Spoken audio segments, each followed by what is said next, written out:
Inilah akibat membuat gel usus ini berlebihan. Jangan sekali-kali kau gunakan gel usus ini terlalu banyak. Aku takut kau akan terkejut setengah mati apabila bangun pagi.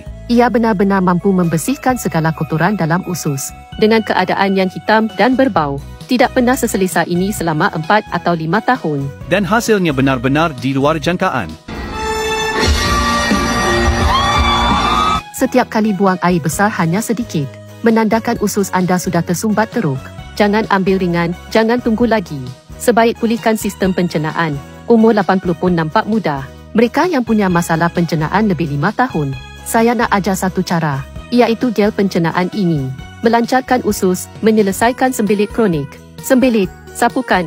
Najis keras, sapukan. Susah nak buang, sapukan. Najis tersimpan lama, sapukan. Mulut kering, selera makan hilang, sapukan. Muka kuning, tidur tak lena, sapukan sahaja. Gel ini ada bahan polimer khas untuk sembelit. Dikhas untuk mereka yang ada masalah.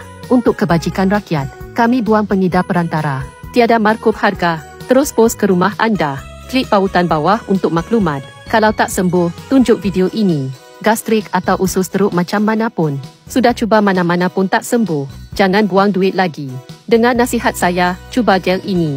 Harga murah, ramai terus scroll. Keluarga kata jangan jual.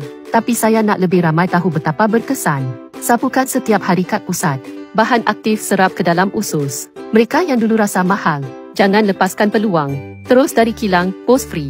Cuba-cuba benda ni. Cuma sapunya sekali sehari. Badan bersih dan segar. Hanya dengan harga satu hidangan. Selepas disapu, seluruh badan rasa ringan. Masalah pencernaan yang teruk pun takut dengan benda kecil ni.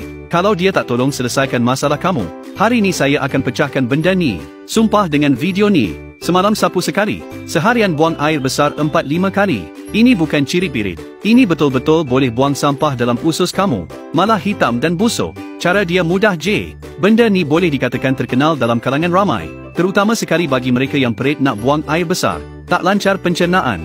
2-3 hari atau 4-5 hari baru sekali pergi tandas. Atau kena mengepam setengah jam baru boleh keluar. Cuba Lydia. Tolong seimbangkan fungsi pencernaan. Lancarkan buangan. Bagi yang air besar keras dan sedikit. Susah nak teran. Usus tersumbat. Najis lama tersimpan. Malah perut buncit dan sakit. Badan kurus tapi perut besar. Kena berhati-hati dengan kelemahan fungsi pencernaan. Metabolisme yang lemah. Ini gel pencernaan yang disyorkan oleh Kementerian Perubatan Tradisional Kebangsaan. Produk khusus untuk seimbangkan masalah pencernaan. Sapu terus je. Susah nak buang air besar. Kawan-kawan yang dulu kata mahal. Kali ni jangan lepaskan peluang. Sekarang terus dari kilang. Free post sampai rumah. Cepat klik pautan tengok sekarang.